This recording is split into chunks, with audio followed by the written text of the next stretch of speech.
parle. Chaque jour, Charles et Carole vous présentent la leçon de l'école du sabbat.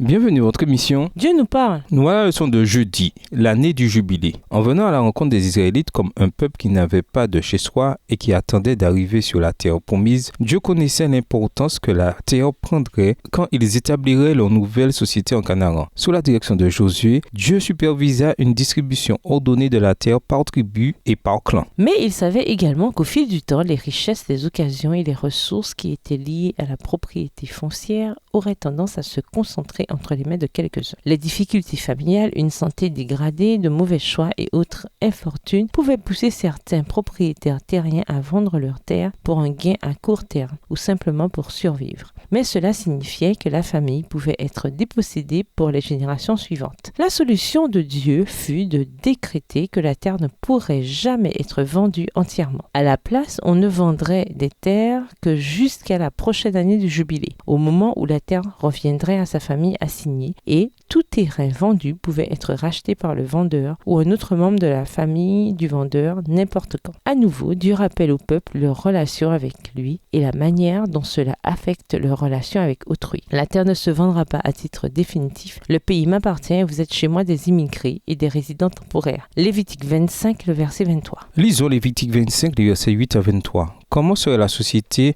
si ces principes étaient appliqués, en particulier les mots « Aucun de vous n'exploitera son compatriote ». Lévitique 25, les versets 8 à 23. Vous compterez 7 années de repos, soit 7 fois 7 ans, c'est-à-dire une période de 49 ans. Le 10e jour du 7e mois, le jour des expiations, vous ferez retentir le son du corps à travers tout le pays. Vous déclarerez année sainte cette 50e année et dans tout le pays, vous proclamerez la libération de tous ses habitants. Ce sera pour vous l'année du jubilé. Chacun retrouvera la possession de sa terre et chacun retournera dans sa famille. La 50e année sera donc pour vous l'année du jubilé. Vous ne sèmerez pas, vous ne moissonnerez pas ce que les champs auront produit d'eux-mêmes durant cette année et vous ne vendangerez pas la vigne non taillée, car c'est l'année du jubilé. Vous la tiendrez pour sainte, vous mangerez ce qui aura poussé dans les champs. En cette année jubilaire, chacun de vous retournera dans sa propriété. Verset 14. Si donc vous vendez une propriété à votre compatriote, ou si vous en achetez une de lui, qu'aucun de vous ne lèse son compatriote.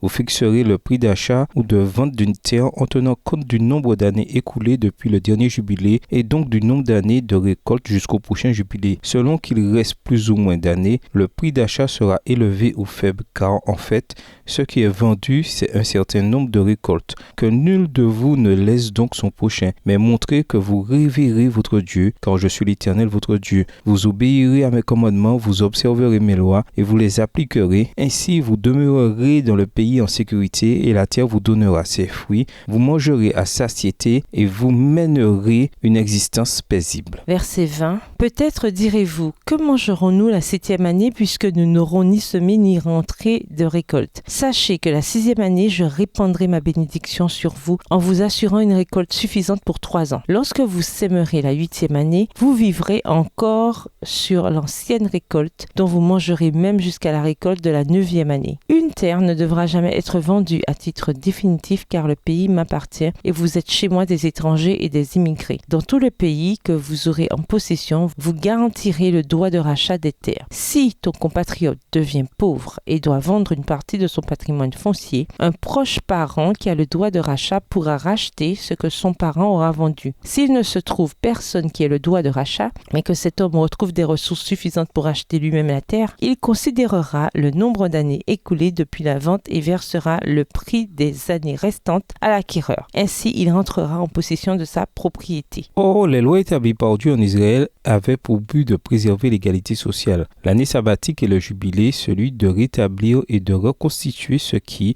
dans l'intervalle, s'était désaxé dans l'économie sociale et politique de la nation. Extrait du livre Patriarches et Prophètes, chapitre 51, page 522, livre écrit par Ellen G. White. Les historiens de la Bible ne peuvent dire avec certitude si ces rythmes économiques et sociaux sociaux furent pleinement suivis pendant une période de temps significative. Voir 2 Chroniques 36, verset 21. Néanmoins, ces régulations offrent un aperçu fascinant de la manière dont le monde pourrait fonctionner si les lois de Dieu étaient totalement suivies. De plus, elles soulignent la préoccupation toute particulière de Dieu pour les pauvres et les exclus, ainsi que sa préoccupation que l'équité se manifeste concrètement dans notre monde. Et nous vous laissons cette question de réflexion. Comment pouvons-nous rappeler d'être en bénédiction aux autres par le biais de nos propres bénédictions? Au revoir. Et à demain si Dieu veut. Dieu nous parle. Chaque jour, Charles et Carole vous présentent la leçon de l'école du sabbat.